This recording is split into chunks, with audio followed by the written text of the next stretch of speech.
To understand Tikun Olam more deeply, I would like to elaborate on the acting forces. We understand that there are two main forces, goodness and evil, or good and bad. Of course, these forces have different types of inner forces, which means they manifest themselves with different strengths. They are influenced by what we do in this world and how we act, which gives more strength to one of these two forces. When we do good, when we help, when we care, when we love, we give strength to the force called good, goodness, or positive. This force strengthens itself and becomes more and more influential. The same thing happens with the opposite. When we do negative things, hurting people, hate, racism, or violence, all these negative things are directly related to the force called evil, and they reinforce it, which means it gets stronger. The idea is, first, to understand that there is an equilibrium between the two forces, and depending on our actions, we influence one force or the other. In other words, as explained in the Zohar, when we do good deeds, we bring love, we help, we care, we give strength to this force that we call the good force, the goodness. This force reinforces itself and then subjugates the other force, which is called evil.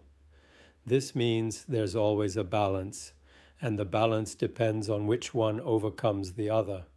Of course, this is a dynamic concept, and these forces, which are dynamic by themselves, are constantly becoming more important or less important. This balance is what causes this world to be a world that leans more towards goodness or is overcome by hate or evil, and this dual is constant. Now, what is important to know is that these forces that the Creator has put in this world have a purpose. What is their purpose? Their purpose is for us first to understand and to lean or go toward goodness, which means to realize that our goal in this world is to bring goodness, to subjugate this force of evil, not to let it take power over us or over the world. And how do we do that? It's simple, very simple. Good deeds, loving, helping. These things that we think are just actions that we do for the moment. No, those actions transform into energies, and these energies have power. Just as positive actions have power, negative actions also have power. When there is, I think, one of the most negative traits or negative forces that we bring into this world, which is hate, when we hate someone or hate a certain type of people because of their color, or because of their religion, or because of where they live, where they are, for whatever stupid reason, this is like sending energies to these evil forces. It's like when you put gas into a car. It's like when you put electricity into a machine.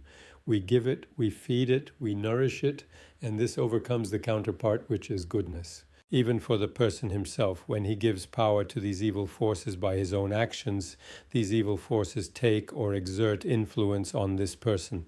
I mean, that person himself becomes a negative person.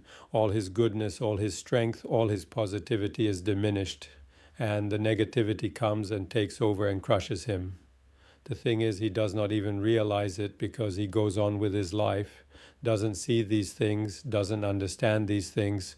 When he continues, it could be for a while, could be for years, could be for all his life.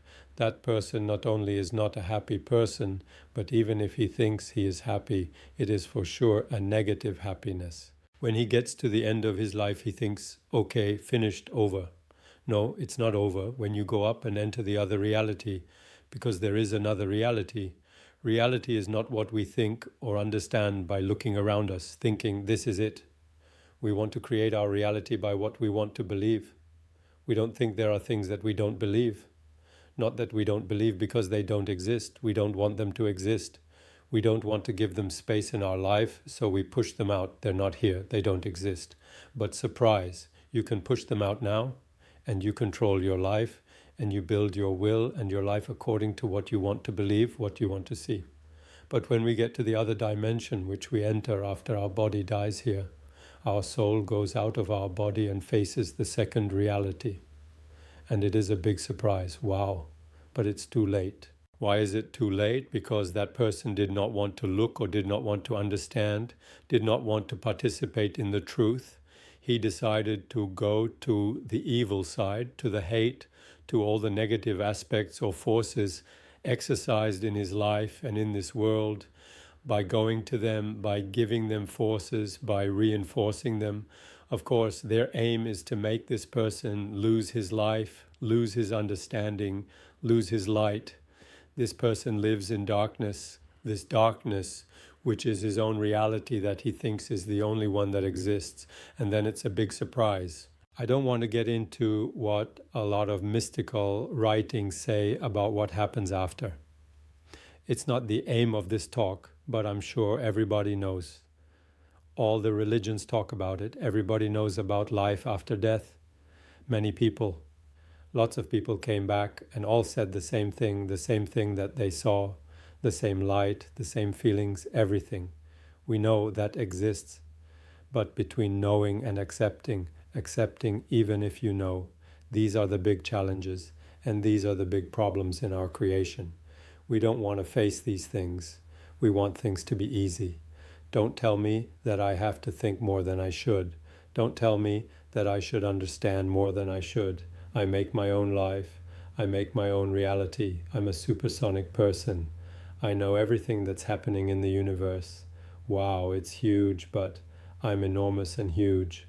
I know everything. I understand. I came to this world thousands of years ago. I know. I've seen everything. I know all of creation. I know all the forces. I can see everything. I can understand everything. This is ignorance at its best. Intelligence is humility. Without humility, there is no intelligence. Humility is to realize that we are weak. Everybody knows that we're weak. We're here for how many years? 60, 70, 80, 90 years, whatever. And then we get sick and we die and we go. What happened? We don't know. All we know is that they put the body down to earth and they bury it. They bury the person and let's say we don't see anymore. Is that it? We don't know. So we imagine. We create our reality. We don't want to believe. No, we don't believe that. Oh, this is like old men's stories about the worlds, about facing another reality, you know? No, no, no. What's written in the writings, whether it's the Old Testament or the New Testament or even in the Talmud or the Quran, all that? No, we don't believe that. Why? We're so smart. We know everything. We are geniuses. We are like the Creator. We know. We go up there and we see. We know everything. What is stupidity?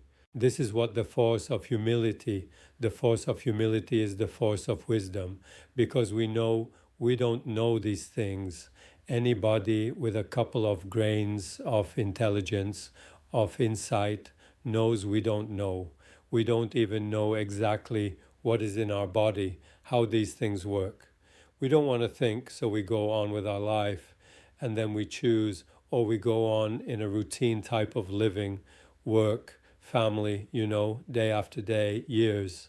Young children, adolescent, young adult, married.